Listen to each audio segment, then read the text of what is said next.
Dear students, welcome to session 3 of chapter number 3, Boolean logic. So now we'll see the basic theorems of Boolean algebra. Okay, so all the theorems that we are going to use with this Boolean algebra that we are going to study over here. So first theorem says the properties of zeros and ones. So what are these properties? The first property is saying 0 or x is x. Now x is a variable here that is going to take just two values, that is either it can be 0 or it can be 1. So let's see whether these two are equal or not. 0 or x. So 0 will always be 0 only, right? And x will have the value, it may have the value, has the value 0 or 1. Okay, so let's see the resultant of it. 0 or 0 is 0 and 0 or 1 is 1, right? So that means which is just equal to what?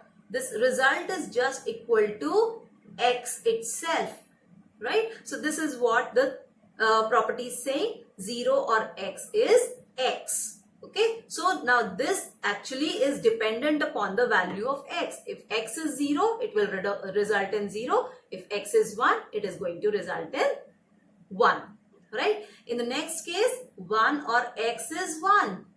So this is 1. So that means it will just have 1 as value. Okay, it will always be true. And x, again, it's a variable. So it may have a value as 0 or it may have a value as 1, right? So 1 or 0 is 1. 1 or 1 is 1. So this means what? This 1 and 1 and this one. These two are just equal. So this is what it is saying. 1 or x is 1. So here it is actually not dependent upon x, because in the first case only we have got a true value. So true, whenever true is passed with an OR expression, it is going to return a true value only. Okay. Now in the next case, 0 and x is 0. So 0 is always 0 and x will always be either 0 or 1. So let's see, passing them to AND logic gate. 0 and 0 will be 0 and 0 and 1 will also be 0. So again you can see that your result will be 0 only in both the cases. Now just one more thing here, that if your result is always 1, okay, if your result is always 1, then that kind of statement is a tautology. Okay, and if your result is always 0, then at that time that type of statement is always a fallacy. Okay, so if your result is just 1, every time if your result is coming out to be 1, then that statement is known as a tautology. And if your result is always 0, so that means that statement is a fallacy. Okay, now 1 and x is x. Now you can see here, 1 will have the value as 1 itself and x may have the value 0 or 1. So 1 and 0 is 0 and 1 and 1 is 1. So now it is actually dependent upon the value of x. You can see the result is just similar to the value of x itself. This is what it is saying.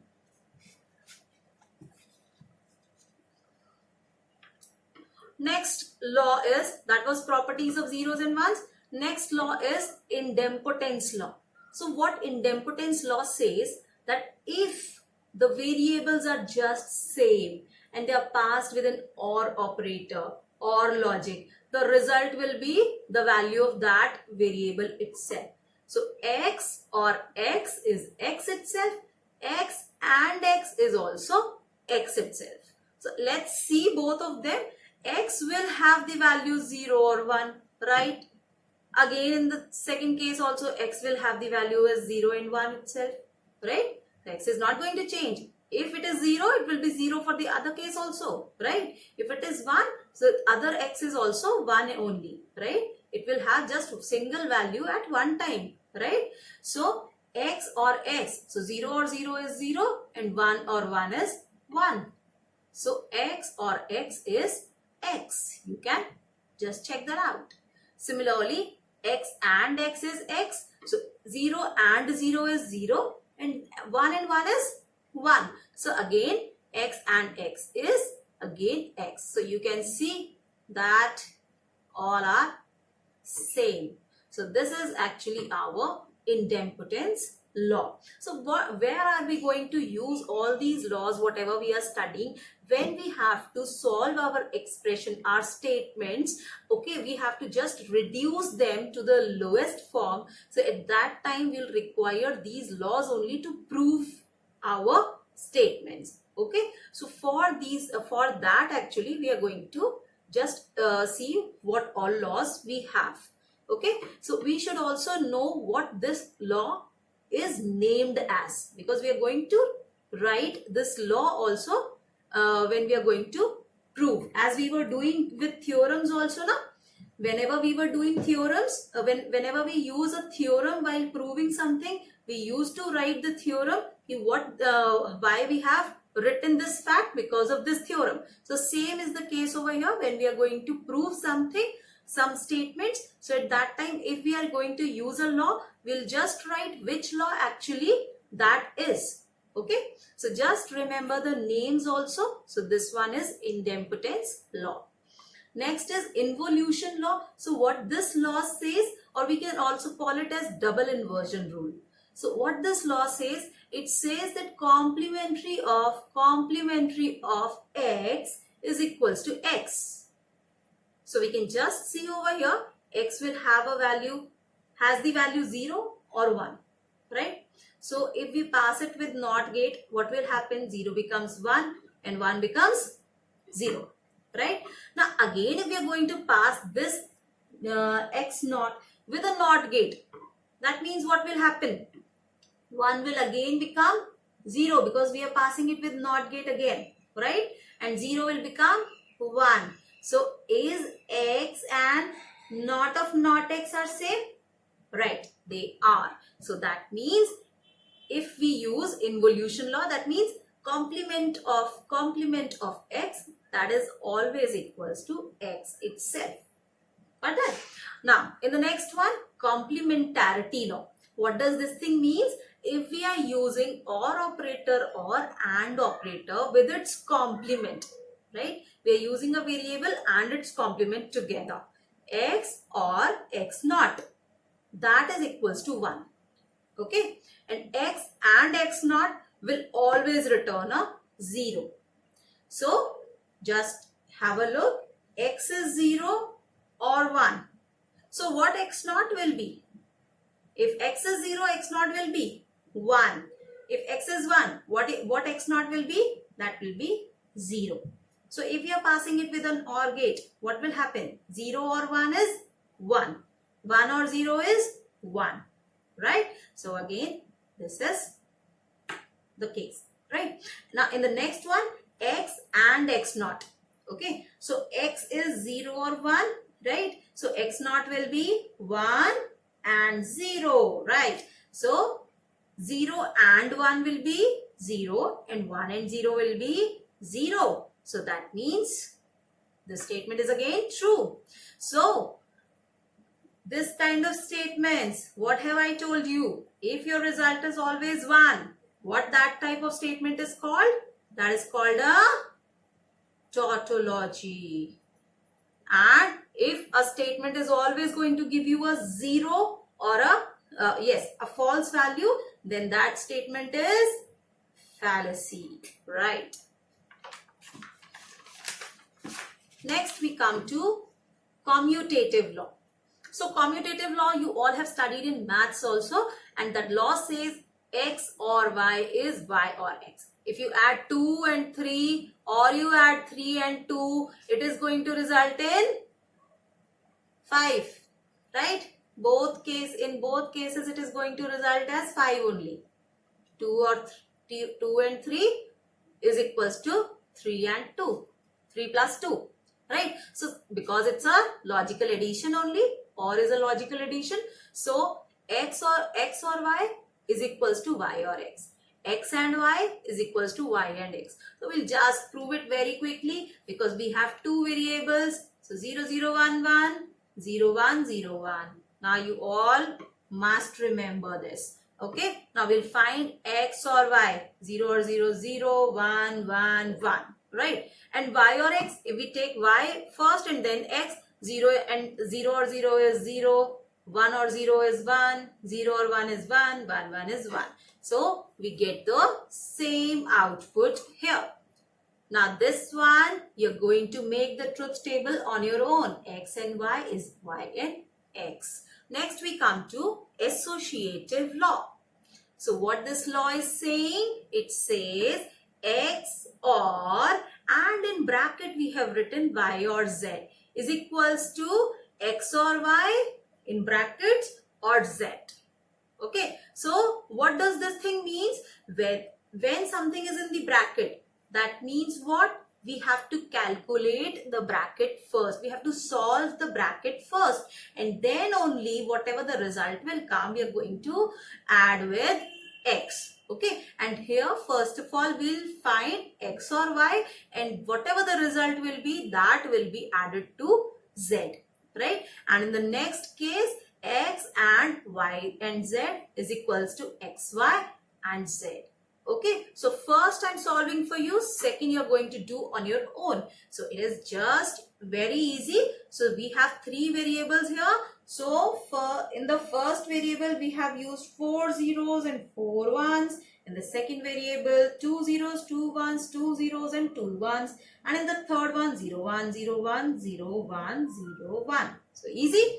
Right. Now we have made all the combinations. So first of all we'll find y or z.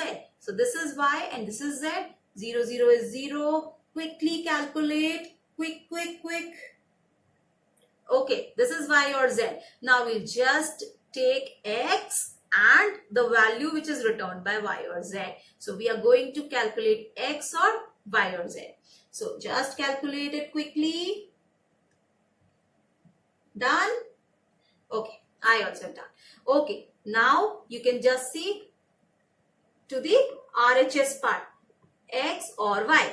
So first of all, we'll take x or y together. What is the value? 0, 0, 1, 1, 1, 1, 1, 1. Okay, now we'll just add it with z. Where is z? Okay, this is z, this is x or y. Quickly calculate it. 0, 1, 1, 1, 1, 1, 1, 1. Okay, so just have a look. X or y or z is this, and x or y or z is this. These both are exactly equal. So it is proved using the truth table, associative law. So the second one you're going to prove on your own. Next we come to distributive law. So again we have studied this distributive law in our junior classes. So x and y or z is equals to xy or xz. Okay, and the second rule says, see, this you have to do on your own now. I'll not be doing it using the truth table method. You will do it on your own. Find out y or z and then just do the logical multiplication of the result of y or z with x. Okay, so your LHS will be there. And then you have to find xy and xz separately, and then you take the OR of both of them. Okay, and just check whether they both are coming equal or not. Okay, so this is first distributive law, and the second law says x or yz is equals to x or y and x or z. So this we will see by using truth table. It is very easy to prove it. Okay, so we are going to prove it using algebraic method. Okay, we are proving it algebraically over here. We can prove it using truth table as well. There's no problem at all. But how to prove this algebraically?